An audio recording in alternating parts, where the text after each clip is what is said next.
beautiful. Hello, lovers of the world. This is Cinta speaking.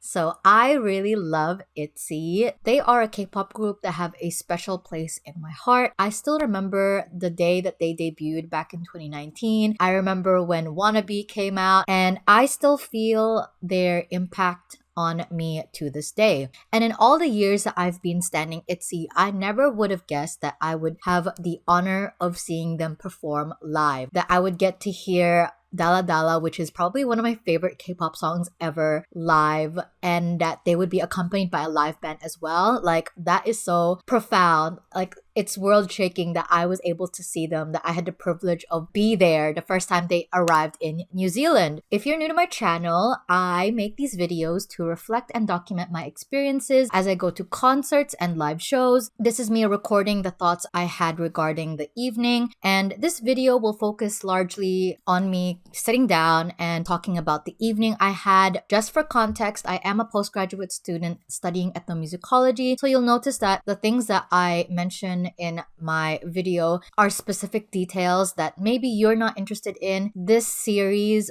which I've been calling Concert Ethnographies, is a way for me to challenge my critical thinking skills and my observational skills whenever I attend these live concerts so that I improve my skills. So whether you're a fan of ITZY or a non-K-pop fan and are just interested in the dynamics of the K-pop fandom, specifically the K-pop fandom here in Auckland, New Zealand, I hope you find this video interesting. I certainly found my night very interesting, not just entertaining, but also very educational in the way that I was able to find all these things. I've decided to break down my notes into different sections, but I'll explain first how the evening went down. This is my outfit. I really loved it. I tried to take inspiration from the Wannabe era, specifically from these sets of outfits.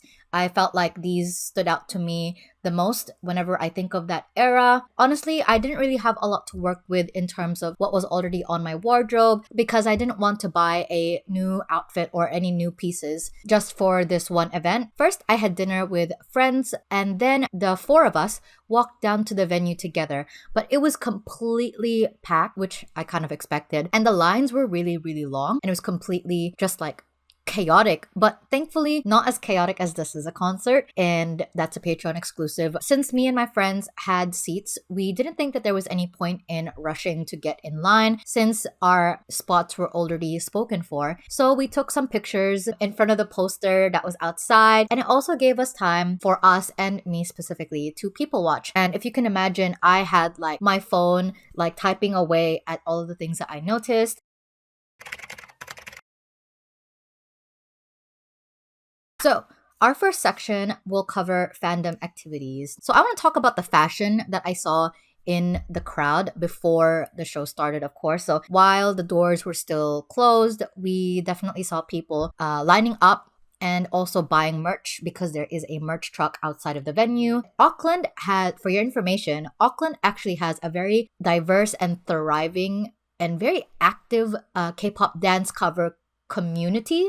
Many of the dance crew members that are kind of popular on social media and just locally in general, I was able to recognize, and it was really interesting because a lot of the different crews, they took this opportunity to do some covers while they were waiting for the doors to open, which I thought was really cool. It was kind of like free entertainment, like a teaser for ITZY before we get inside to see the actual ITZY members. And of course, these guys are like really amazing dancers, so I just thought it was really cool that, like, of course they were probably doing this to like take videos and post it on their socials to like promote themselves and stuff, but there was a part of me that was like, this is really nice of them to, I guess, share their talents for people. You can tell that the audience was like really hyped up and excited to see these fans expressing themselves. So there was a part of me that was like, they are doing something kind of selfless in a way. Sorry, in terms of what they were wearing, I thought it was really interesting because since they were dance cover crew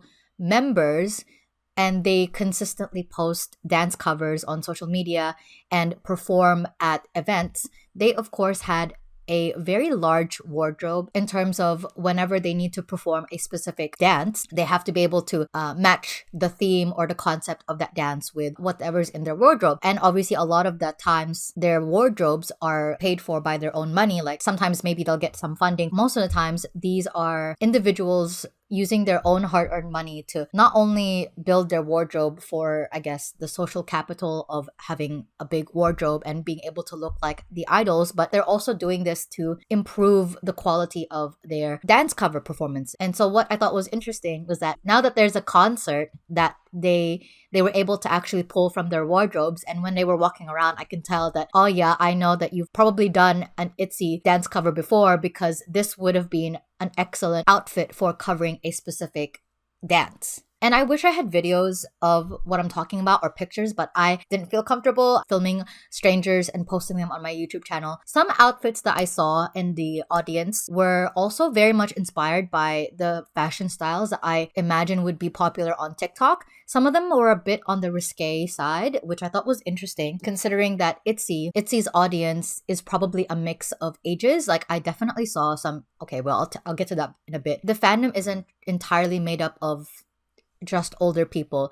They have teenagers, they have kids who are 12 years old. So I thought it was really interesting that people were brave enough to wear, I guess, things on the skimpier side. But there were also people who dressed in casual attire. Some people were dressed in t-shirts and hoodies. Overall, a lot of people definitely tried to dress up in a very K-pop style. Even if it wasn't strictly the ITZY style, people were definitely using it as an excuse to dress up in what they imagine to be as a K-pop idol style. Now back to the demographics of the audience that I saw. There were, as I said, there were people who are teenagers, but I was also really surprised to see pretty young kids, like 12 years old, 13, maybe 8, running around, which I thought was kind of cute. Like it obviously makes sense because ITZY is youthful, but whenever I think of ITZY, I guess I imagine the fans of them to be very similar to me, someone who discovered them in their early 20s and have the disposable income to be able to spend tickets to their shows and buy merch.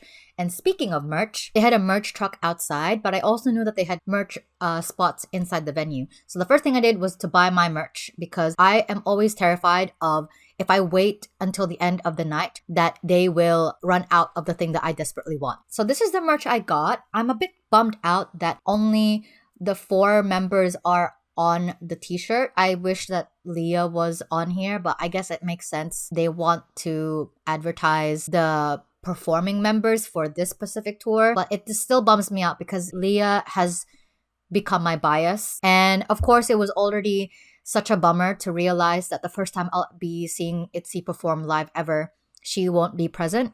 And so seeing that the t-shirt didn't even have her face on it, extra salt on the wound. So it was a bit of a bummer. I think the t-shirts was like the usual $60. What can you do? It had the faces of the members as well as the year that the tour took place, as well as the cities that they went on in the back, which I like.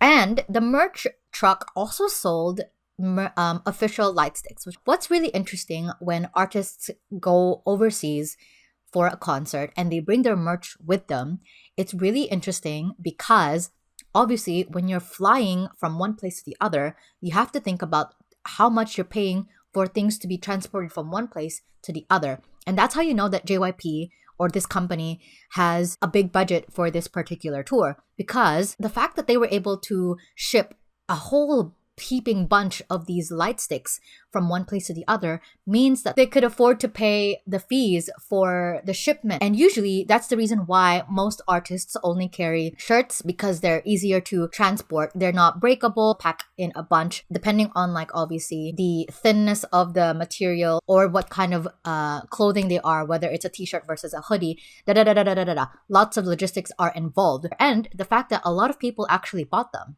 It was very clear that a lot of people had bought them. Or when we eventually got inside, you could see like a whole heaping bunch of people had them on. And I really do like the uniqueness and the originality of the official ITZY light sticks, because there is no way that like you can say that anyone will be able to copy them from then on. I think it's cool. Regardless of people buying the light sticks, I did like that not everyone felt the need to buy one. I certainly was tempted, but I decided I didn't buy one. And eventually, when the concert started, you could still see that people were able to participate through the flashlights on their phone. Allows the fan to engage with the live performance and be a part of the audience without having to spend a lot of money. Some of them probably bought them before the concert started. Maybe some of them had bought them online and miraculously they arrived before the concert started. For the people who invested and bought these light sticks, they will be able to use them for other concerts too, not just for ITZY. Hopefully they come back, not even just for K-pop concerts, but for any concert, let them bring the light stick in. One last observation before I actually show you some clips from the concert. I realized that though that we are in a K-pop concert, I don't think that there were as many people who filmed as much as people filmed in the NMIXX concert in the Philippines, which leads me to think that this is definitely a Auckland/New Zealand fan culture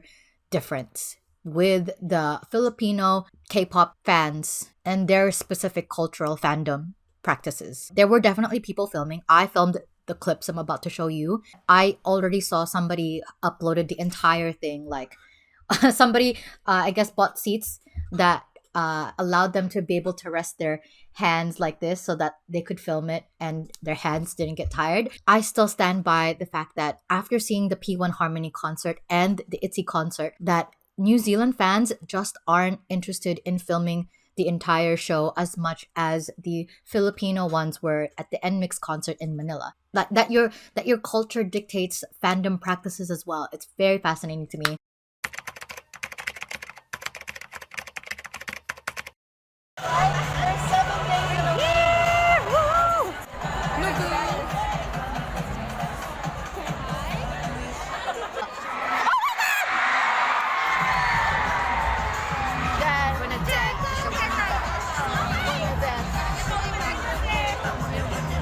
The fuck out of me.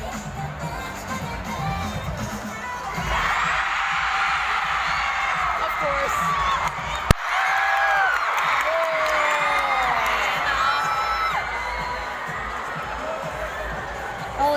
Oh, look how beautiful the light sticks are. Well, the bracelets. Oh my god. They're money too. So true. That's Auckland transport. Oh my god, no!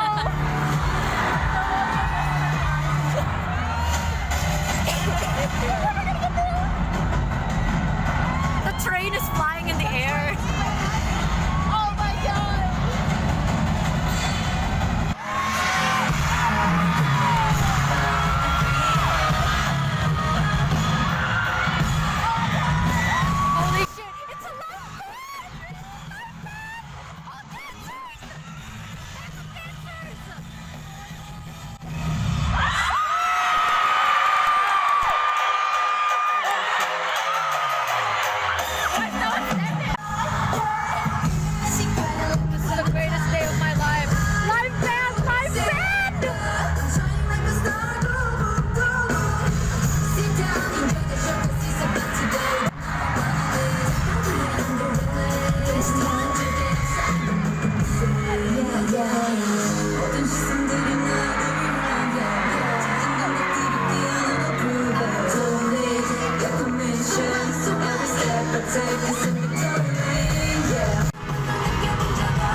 So, I was really interested in observing the differences in this concert with the P1 Harmony concert and the NMIX concert. Now, considering that NMIX and ITZY are under the same company, well, I do find it interesting the amount of money that the company was willing to invest in one group versus the other. Like, of course, since NMIX, like, even they themselves have said that the show that they're attending a fan tour concert, so even in their heads they don't think it's official, whereas in the ITZY concert it's definitely like a world tour, and there's a significance attached to the world tour that just isn't there with the NMIX concert, even though they had been to other places. The venue that NMIX was given, which was smaller, and the set that they were given as well, versus the location that ITZY got and the things that they were given, such as the live band and the merch. And it is really interesting to compare ITZY's concert held in Sparks Arena with P1 Harmony's concert held in the same place.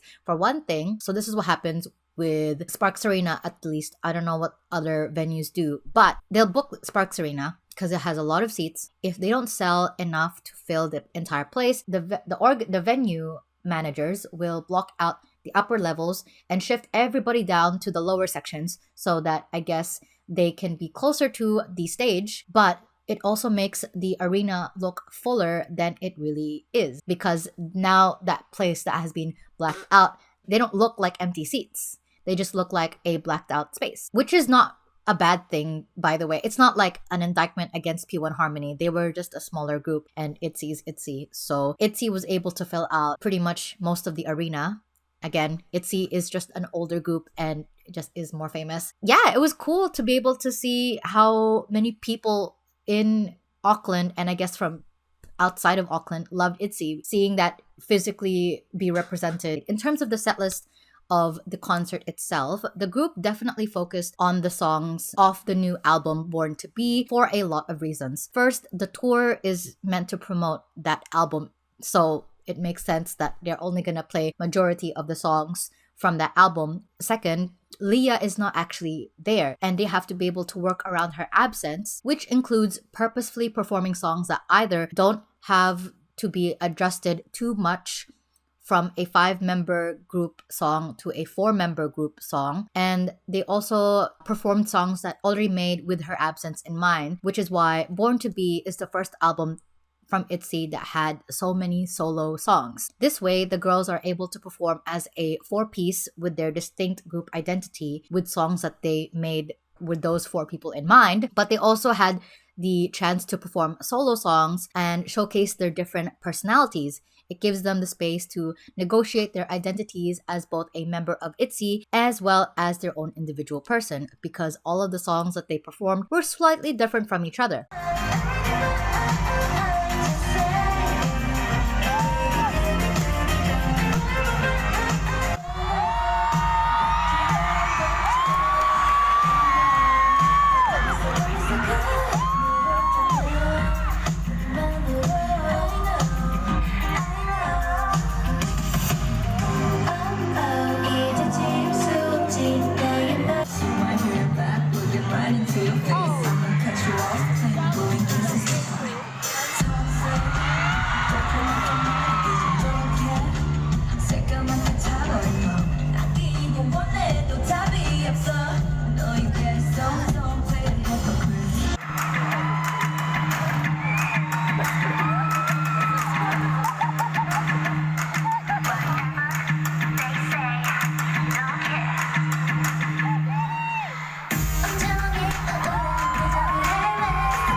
Yuna was very like girly, girly, girly pop, slay Barbie coded, and then Ryujin was like more vocal focused compared to what she had been given as a member in her group, because since Ryujin is usually designated as the rapper, I think fans have hardly seen her sing as much, and which is why they gave her such a vocal focused song. And instead of giving that song a choreography, they just let Ryujin prance around on the stage and kind of just enjoy herself singing along.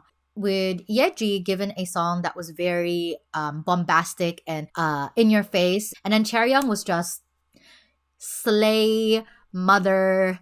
She looked so hot. Her body was so tea. Me and my friends were having a field day. Every time the girls came on, we would turn to each other and we're like, her body tea! They're so beautiful. Oh my god. Chaeryeong was the first solo to come out, and then Ryujin, and then Yuna, and then Yeji. Yes. Chaeryeong was such an amazing dancer, and I really liked her songs. I think if I had to choose a second favorite, because my favorite solo song is Leah's Blossom, Chaeryeong's would be my second favorite because it's very R&B, and I don't really think that ITZY focuses too much on R&B, which is a shame because I like R&B, and I think that as much as this entire setup is a practical decision made by the company, it still gives the girls some agency to express themselves as individual artists. Just because they're in a group doesn't mean that what they want to do and what they want to perform suddenly doesn't matter. And it was really cool to be able to hear them talk about why their songs were the way that they were. You know, Chaeryeon talking about her dancing, and Ryujin making jokes about her about nearly slipping. But we didn't see that, okay, guys? And then Yuna talking about how she wanted to make a song that was like very happy and wanted to bring a smile to other people's faces, which was just really, really, really sweet. And then Yeji, of course, was just like slayful. I was like, man, I cannot believe that you did all of that. It was a lot. It was so amazing.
Oh, I don't have many videos of the girls talking, but they spoke English very well.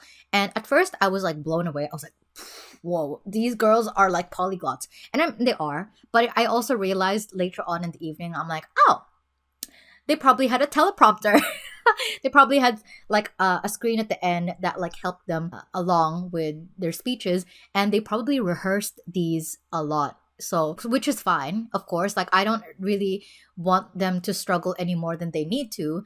And it's great that the company gives them as much support as they need, especially when we think about how each member is probably at different levels of fluency with English. But they also had a live translator at hand, so they're not pressured to speak only in English. And call me crazy, but I think I recognized the voice of the translator.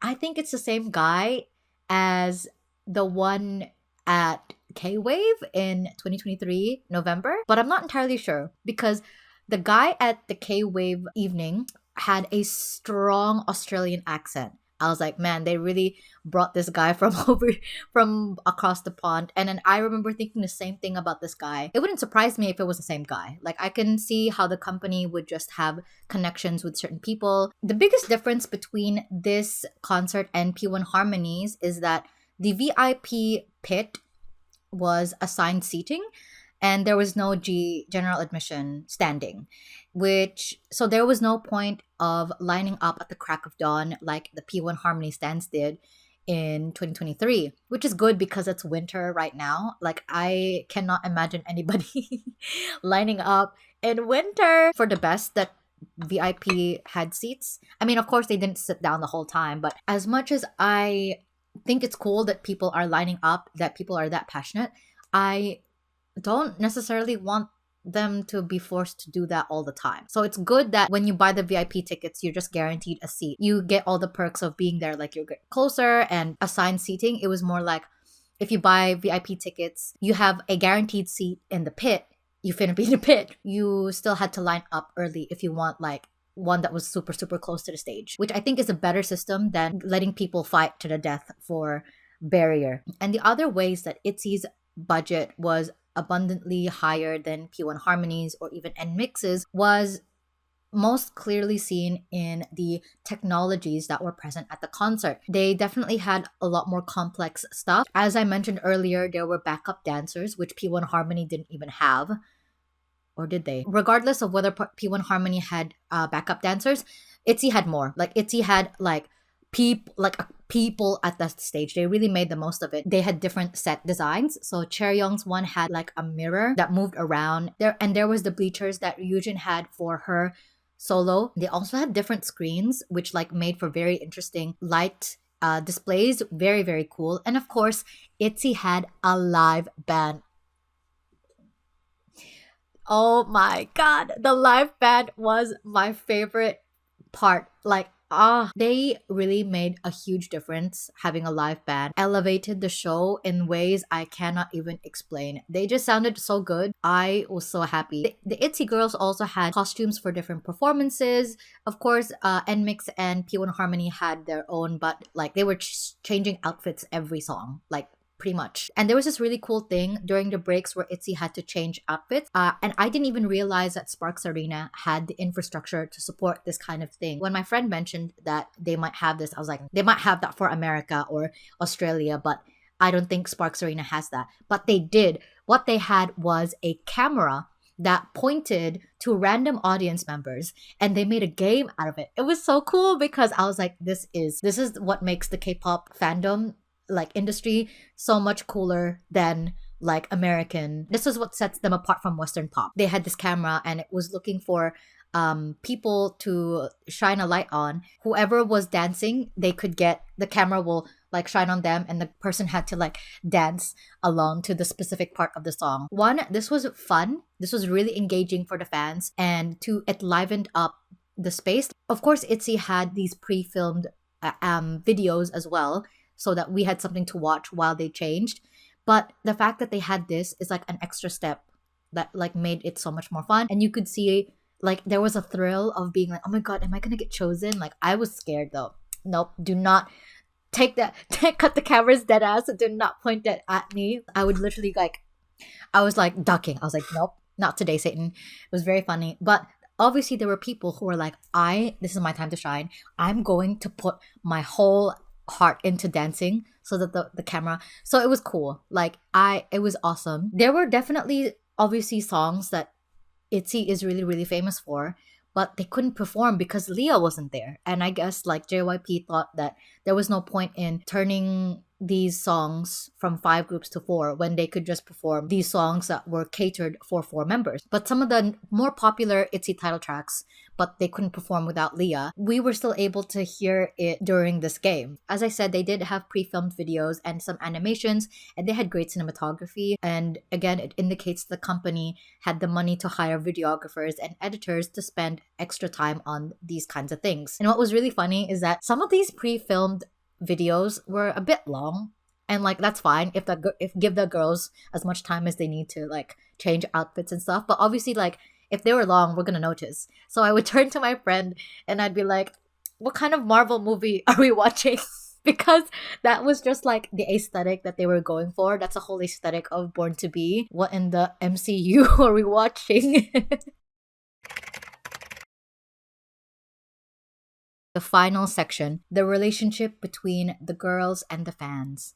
ITZY performed 2 fan songs, like songs that are dedicated to their fans. During these fan song performances, they had the lyrics of the song on the screen, and they didn't have that for any of the other songs. Obviously, most of the song was entirely in Hangul with occasional like English words or English sentences, but it just meant that like you're meant to sing along because it's like you're having a moment with ITZY. When they were doing their goodbyes and each member was able to say how they feel and how excited they were to be able to see people. And of course, during the fan songs, people had their light sticks on and their phone flashlights on, and it was like a constellation of stars. It was really like beautiful and heartwarming.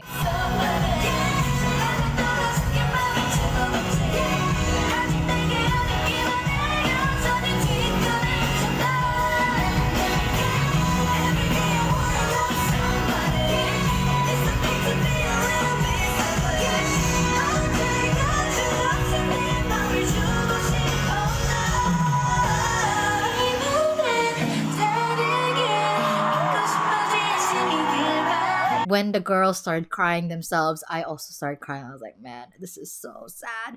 Like, I was like happy sad. One was Yuna, and her exact words were, "Am I going the right way? But today I'm sure," because of how the crowd was enjoying their performances and stuff. And it just made me so like emotional too, because it obviously shows how much the girls are contrary to what people think about K-pop idols. Like they are people who have dreams and they put their entire heart and soul into performing, and the fact that all of the sacrifices that they made along the way have paid off, and people love them for all of the work that they do, and all of the hardship that they had experienced was worth it. One of the girls mentioned that when Sneakers was played, the entire arena was singing along and having fun. Like I actually don't like Sneakers very much, but it has grown on me just a little bit as the time goes on. But it's certainly not my favorite ITZY song. For those who don't know, like the Sneakers era for ITZY was rough. Like it was really the catalyst for their dark days, and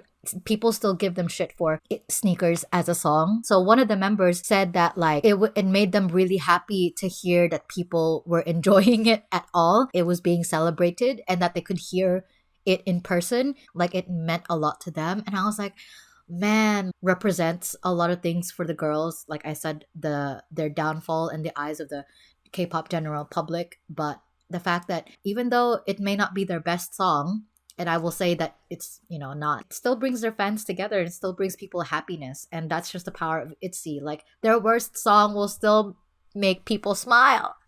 That's all I really have to say about the concert. I know I yapped a lot, but I just had so much to say for this event, and I wish I had done this sooner. Better late than never. I would love it if ITZY came back to New Zealand, preferably with Leah, because I love her. But overall, this was really excellent. And I know in my heart that everyone had a great time because the girls were just so fantastic. I'm really hopeful that the company will get them to fly back, because you could tell how much everyone enjoyed it. So I think there is a good chance they'll come back. Come back, please.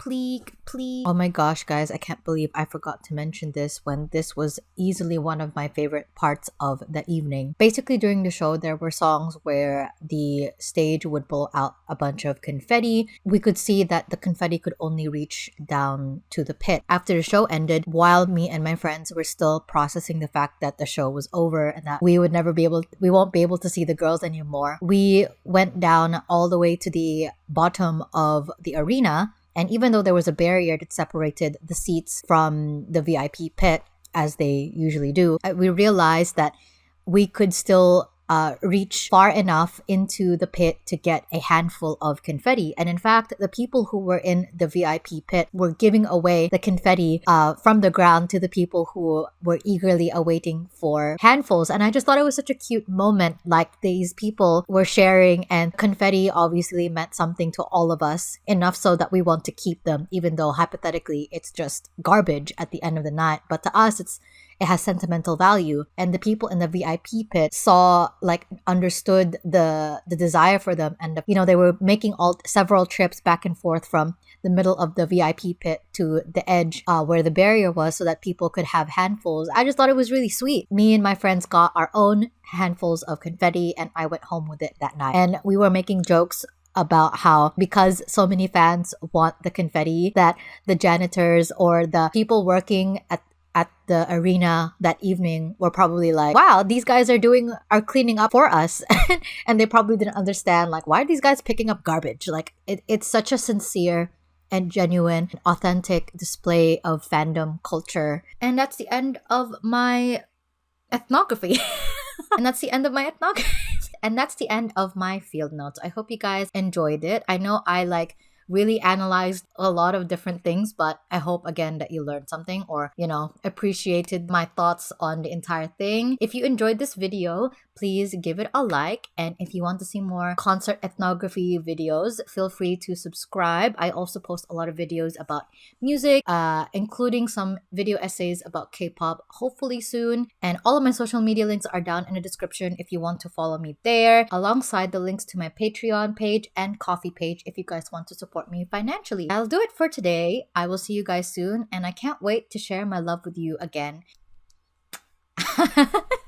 Okay.